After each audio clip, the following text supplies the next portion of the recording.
ప్రభుత్వ ఉద్యోగులు, పెన్షనర్లు, వారి కుటుంబ సభ్యులకు అందించబోతున్న పూర్తి నగదు రహిత వైద్య చికిత్సకు సంబంధించి ప్రభుత్వం ఒక చారిత్రాత్మకమైన ముందడుగు వేసిందని ప్రభుత్వం చెప్తోంది. కానీ దాంట్లో జవాబు దొరకని ఎన్నో ప్రశ్నలు ఉన్నాయని, వాటికి సమాధానం కావాలని ఉద్యోగులు, పెన్షనర్లు అంటున్నారు. ఎన్నో ఏళ్లుగా పెండింగ్లో ఉన్న ఎంప్లాయీస్ హెల్త్ స్కీమ్ ఈహెచ్ఎస్ను మరింత ఆధునికంగా, పారదర్శకంగా, క్యాష్లెస్ విధానంలో అమలు చేయడానికి తెలంగాణ రాష్ట్ర ప్రభుత్వం రాష్ట్ర ఆవిర్భావ దినోత్సవం జూన్ 2 నుండి కొత్త వ్యవస్థను ప్రారంభించేందుకు సిద్ధమైంది.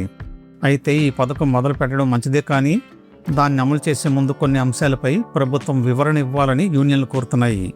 వారి అనుమానాలు ఏమిటో, ప్రభుత్వం అసలు ఈ పథకాన్ని ఎలా అమలు చేయాలని అనుకుంటున్నదో ఇక్కడ చూద్దాం.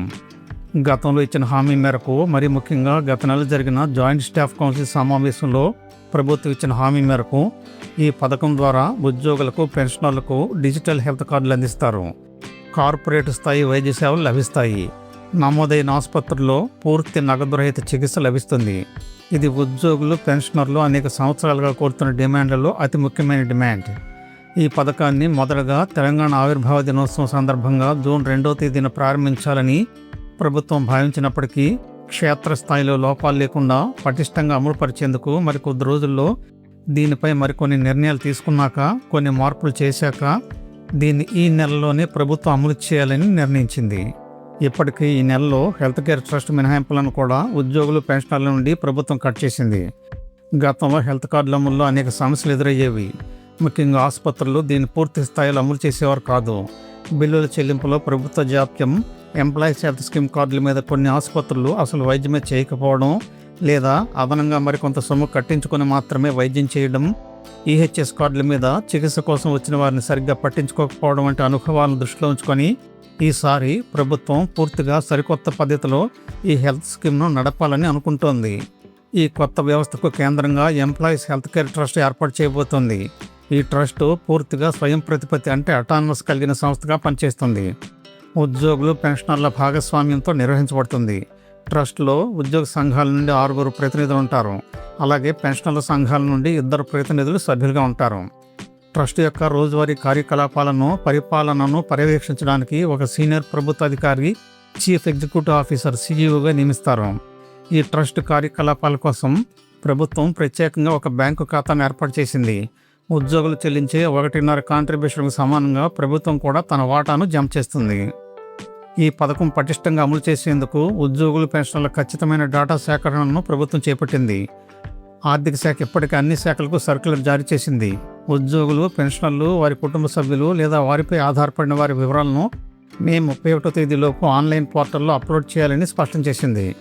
ఈ డేటా ఆధారంగా అర్హులైన ప్రతి ఒక్కరికి డిజిటల్ హెల్త్ కార్డులు జారీ చేస్తారు. ఈ కార్డుల ద్వారా గుర్తింపు పొందిన ప్రైవేటు లేదా కార్పొరేట్ ఆసుపత్రుల్లో ఎలాంటి నగదు చెల్లించకుండానే పూర్తి చికిత్స పొందే అవకాశం కలుగుతుంది. ఈ పథకం అమలుకు సంబంధించి ముఖ్యమంత్రి రేవంత్ రెడ్డి, ప్రభుత్వ ప్రధాన కార్యదర్శి కె. రామకృష్ణారావు ఆధ్వర్యంలో ఉన్నత స్థాయి సమీక్షలు జరుగుతున్నాయి. ఇప్పటికే సిఎస్ అధ్యక్షతన సచివాలయంలో జాయింట్ స్టాఫ్ కౌన్సిల్ సభ్యులు వివిధ ఉద్యోగ సంఘాల ప్రతినిధులతో గత నెలలో సమావేశం నిర్వహించారు. ఇందులో పథకం ఎలా అమలు చేయాలి, ట్రస్ట్ నిర్మాణం ఎలా ఉండాలి, బీమాను ఎలా అమలు చేయాలి, ఆసుపత్రుల భాగస్వామ్యం ఎలా ఉండాలి వంటి అనేక అంశాలపై సుదీర్ఘంగా చర్చ జరిపారు. ఈ సమీక్షలో భాగంగా ఉద్యోగ సంఘాలు మొత్తం 19 ముఖ్యమైన డిమాండ్లను, ఇంకా అనేక సందేహాలను ప్రభుత్వం ముందుంచాయి. వాటికి సమాధానం కావాలని ప్రభుత్వాన్ని కోరాయి. అవి ఎలా ఉన్నాయి? భార్యాభర్తలిద్దరూ ప్రభుత్వ ఉద్యోగులైతే ప్రీమియం ఒకరి జీతం నుండి మినహాయిస్తారా లేదా? కుటుంబ సభ్యుల పరిధిలో సోదరులు, సోదరీమణులను కూడా చేరుస్తారా లేదా? 25 ఏళ్లు పైబడిన అవివాహిత సంతానానికి ఈ పథకం వర్తిస్తుందా లేదా? అలాగే భార్య ఉద్యోగి, భర్త పెన్షనర్, లేదా భర్త ఉద్యోగి, భార్య పెన్షనర్ అయినప్పుడు ప్రీమియం ఎవరి నుండి తీసుకుంటారు? పోలీసు, అలాగే ఎక్సైజ్ శాఖల్లో ఇప్పటికే అమల్లో ఉన్న ప్రత్యేక ఆరోగ్య పథకాలను ఇప్పుడు ఎలా అమలు చేస్తారు? ఇలాంటి అనేక అంశాలకు తమకు సమాధానాలు కావాలని ఉద్యోగ సంఘాలు, పెన్షనర్ సంఘాలు కోరుతున్నాయి.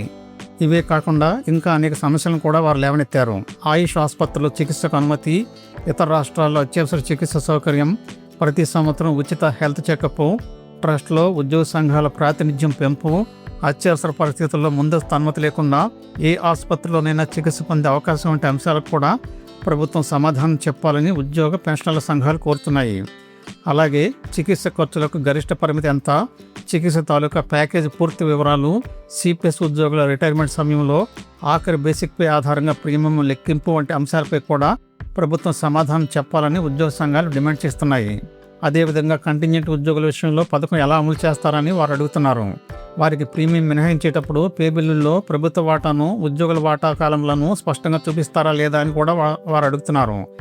ప్రతి నెల మినహాయించిన ప్రీమియాన్ని వెంటనే ట్రస్ట్ బ్యాంకు ఖాతాలో జమ చేయాలని డిమాండ్ కూడా సమావేశంలో వ్యక్తమైంది. పాత ప్రభుత్వ ఉత్తర్వులైన జీవో నెంబర్ 174, 171, 91, 186, 97, 98లను ప్రస్తుత అవసరాలకు అనుగుణంగా మార్చాలని అభ్యర్థన కూడా వచ్చింది. అంతేకాకుండా మే నెల వేతనంలో భార్యాభర్తలు ఇద్దరి జీతాల నుండి ఇప్పటికే ప్రీమియం మినహాయించారు కనుక ఇంకా హెల్త్ కేర్ ట్రస్ట్ మొదలవ్వలేదు కనుక ఇలా మినహాయించిన ఆ అదనపు మొత్తాన్ని తిరిగి చెల్లించాలని కూడా వారు కోరుతున్నారు. మరోపక్క ఈ పథకం విజయవంతంగా అమలు కావడానికి అవసరమైన అన్ని సూచనలను ప్రభుత్వం జాగ్రత్తగా పరిశీలిస్తోంది.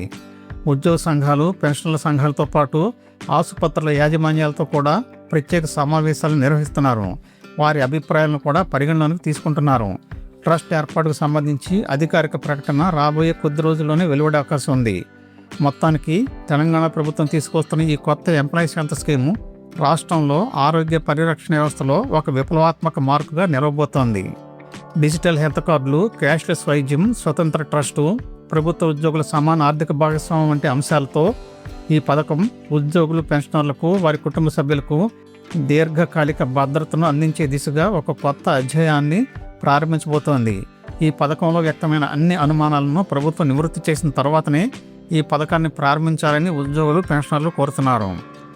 వీడియో నచ్చితే తప్పకుండా సబ్స్క్రైబ్ చేసుకోండి, 10 మందికి షేర్ చేయండి, తప్పనిసరిగా లైక్ చేయండి. ధన్యవాదాలు.